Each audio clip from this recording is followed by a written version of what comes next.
Sisters, brothers, siblings in Christ, grace and peace to you from the God of our Lord Jesus Christ.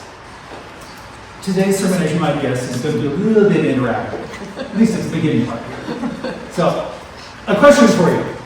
How many of you like or even love to go shopping? Show of hands. Why? Why do you like going shopping? This was my lecture for like 32 years. I could spew out 100 reasons. I'll take 3. Curiosity. Want something new. Want something new. Bored with what you already had.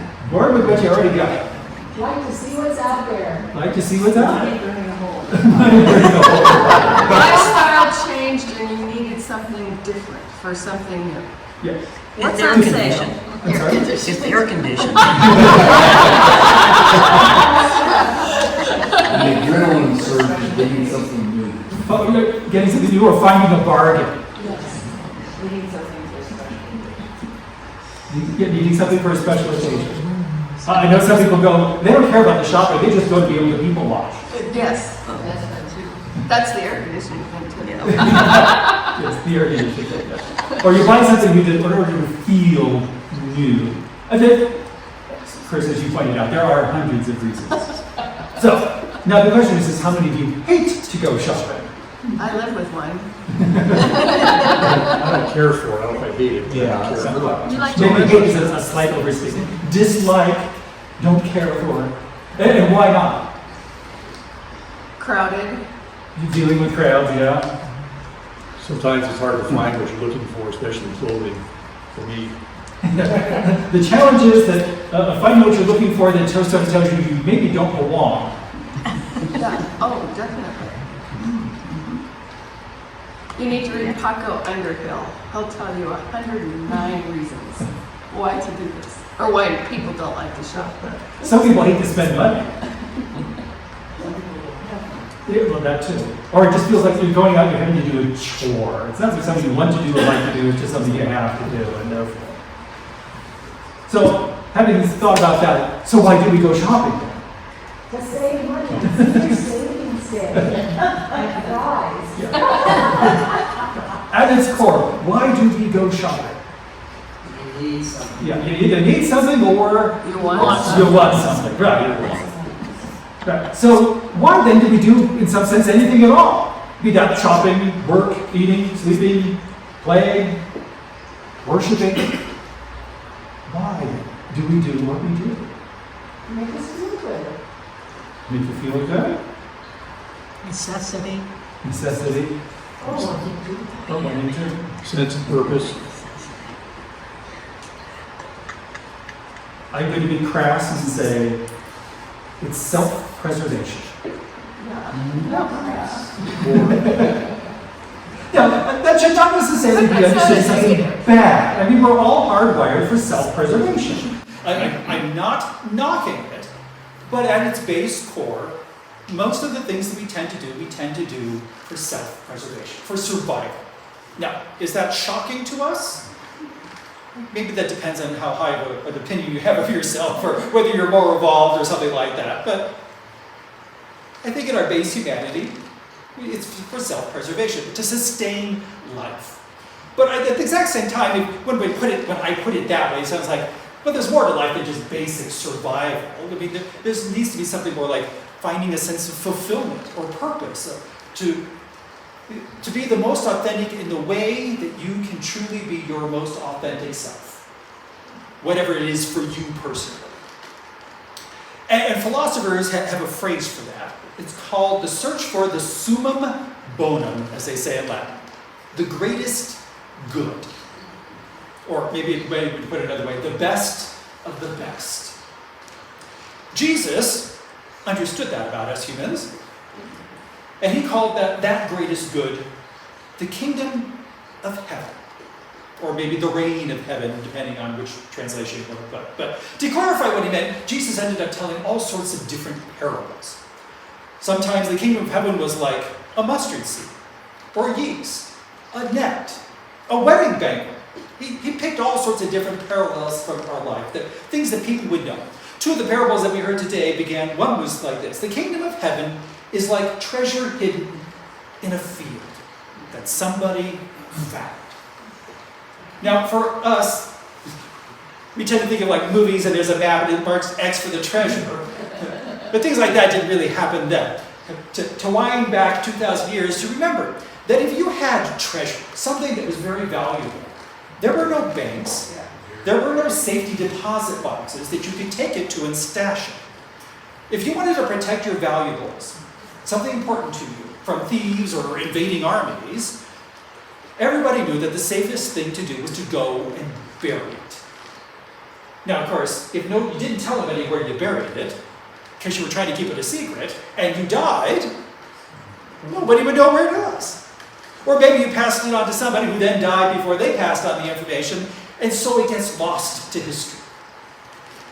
And because sometimes people farmed their own land, and sometimes they would rent it out and let others farm it, sometimes one of those farmers might be going along that rented a slice of land and discovered while they were reaping their crops or whatever, oh, there's buried treasure here. And Jesus says that this person who found it they reburied it, because that would be stealing to take it off the land that wasn't their own. They go, sell off everything they've got so they can buy that particular plot of land. And it would be theirs then. Jesus also said the kingdom of heaven is like a merchant who goes searching for fine pearls. Now, the thing to know about pearls is pearls are expensive, but not that expensive these days. It's relative. But back in Jesus' day, diamonds and rubies and emeralds and all those kinds of things were not the peak of luxury. Pearls were the peak of luxury. To have a pearl was to have the thing. And so, to hear about a merchant who's going in search of pearls, we know this guy is fabulously wealthy, and he's got luxury time to look for luxury goods. But when he finds the pearl of all pearls, he goes and sells everything that he's got to buy this one pearl. The best of the best. Now, regardless of whether you are simply trying to make ends meet like a peasant farmer, or if you are a merchant of luxury goods searching for more luxury goods, the kingdom of heaven, Jesus is saying, I think, is worth everything you've got. It is the best of the best. But as any of us who've ever gone shopping knows, there are pitfalls to buying, especially if you put all of your eggs in one basket. I mean, there's buyer's regret. I remember one time I bought the top-end monitor for my computer, thought it was great and wonderful, and 3 months later it was half off. Don't! There's disappointment. It doesn't work out as good as you thought it was going to be. Or you can give to ultimate value to something that you thought was, but then discover wasn't. There's all sorts of pitfalls. Especially then, of course, if you put everything all in one basket. But Jesus, that's basically what God tells us to do in the first commandment. I am the Lord your God. You shall have no other God ahead of me. Jesus teaches us that true fulfillment comes from being in a relationship with God. Ultimate attachment to anything or anyone else always leads to disappointment. You will pay too much. Now, despite that truth, human history tells us that we don't do it that way. That we pursue summum bonum not based on God's word, but trial and error. First we seek one thing, and then we seek something else, all in an attempt to fill the hungers of our heart. To try and answer those sort of two basic core questions of life. Who am I authentically? And what do I really want? And our hope is that by answering those two questions, that we believe that we will ultimately have then a life of meaning and purpose, and we will finally find happiness. That is maybe perhaps the summum bonum in our world today. Finding happiness. If you've got happiness, it doesn't matter about anything else. Whether you've got the stuff or not the stuff, if you're happy, you've got it. But is that true? Well, 900 years ago, a fellow by the name of Bernard of Clairvaux. He was an abbot in a monastic reformer, and he wrote a book entitled On Loving God.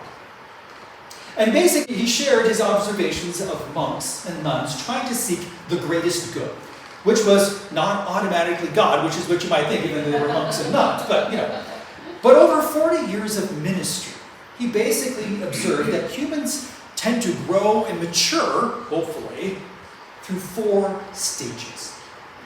The first stage he called love of self for the sake of self. Then Bernard basically observed that virtually all monks and nuns, when they entered their monastery or nunnery or whatever, all started from this basic infantile perspective. They lived for themselves.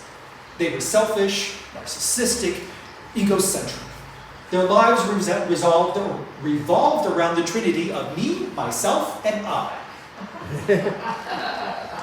And that the triune God was involved only in name.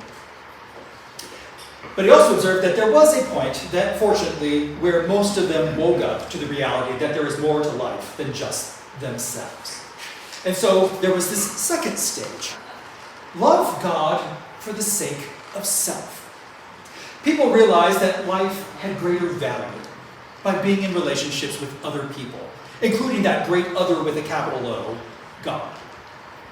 People loved God and others, but ultimately at this stage, it was basically for their own benefit. I'll scratch your back if you scratch my back. One example I read in a story, or heard in a story some time ago, was this one. A woman prayed for her daughter to be healed from her disease. Sadly, the daughter died.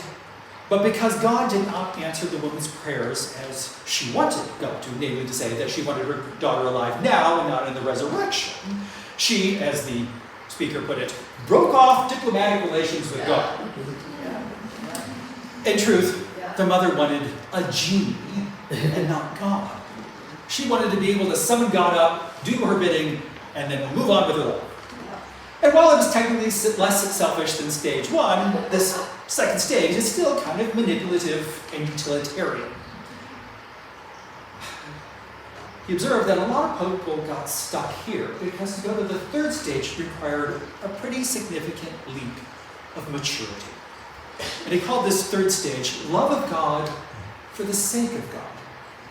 There were some monks and nuns that realized one day that they simply wanted to be with God, in God's presence. They didn't want or need anything from God beyond what God had already promised them. They simply wanted to love God with all their heart, mind, soul, and strength. When I hear this description, I am reminded of a time back many years ago when I was on internship. And Katie, that was my supervising pastor's 3-year-old daughter. Well, she took a liking to me. I have no idea why, but she was absolutely fascinated by me. And she wanted to play ball with me, or she wanted me to play ball with her, or to read her a book or do something for her, stage 1, or with her, stage 2. But there was one day towards the very end of my internship when she came up to me and sat in my lap. And I thought, well, sure, oh, there's a book she wants me to read, a toy she wants me to play with her. There was nothing. She just wanted to sit in my lap. She simply wanted to be. She simply wanted to be with me. Now, to me that almost sounds like that. Wouldn't it be great that if all of our relationships worked like that? Where we could experience joy in each other's company without any demands, manipulations, or ulterior motives. Yes, that would be nice. But yet at the exact same time, Bernard said, as great as that is, he saw still something more. And he called it love of self for the sake of God. Bernard observed that there were a few people A few men and women that would give themselves away, share their time, talents, and treasures with others while expecting nothing in return. They truly love God, their neighbor, and themselves. But the truth is, as he observed, that to truly love yourself is hard. Case in point. Some years ago, I reconnected with a friend from college, Kelly, through Facebook. And at the time that we reconnected, her mother was dying of cancer. And her mother wanted Kelly, and her younger brother, Brian, to be reconciled. They had been estranged for many, many years. And, Brian was basically stage one. He was selfish and manipulative, and Kelly, finally reaching that point where she was tired of being played and hurt by him, just stopped communicating with him altogether. And as her mother was dying, she wanted to honor her mother's request. In some way, she felt guilty for not talking with her brother, because she sort of had the sense, that's not what God wants for me to do. Or God wants me to talk with my brother, not cut off from him. But yet she couldn't bring herself to do it. It was just simply too scary and too painful. And she asked me, what should I do? I paused for a moment and I asked her, are you talented? And there's a pause, and then she sort of sheepishly responded, yeah, I guess. Now it may sound like Kelly was being humble, but the reality was it was really more a function of simple self-dislike. None of us really likes ourselves. We'd all rather be taller, smarter, stronger, better looking, whatever. You know what your own particular personal wish would be. But in other words, we all have a problem with how God has made us. We know that we're made in the image of God, but we have a really hard time believing it. Because Kelly just didn't really love herself. I think ultimately she had a really hard time setting healthy boundaries with her brother, and so she got manipulated. Moreover, she had a hard time loving her brother because she didn't believe she had any time, talent, or treasure worth sharing with him, namely herself. Like Kelly, I think we can all have a hard time hearing that Jesus loved himself enough, that he was free to give himself away, to minister to us through the cross. We have a hard time believing the good news, in effect. Jesus gave his life for us because we are the treasure buried in the field. We are the pearl of great price. A price that Jesus was willing to give everything for, including his own life. Through these parables, I believe Jesus is trying to say to us, I love God with all my heart, soul, and strength. And I love you as I love myself.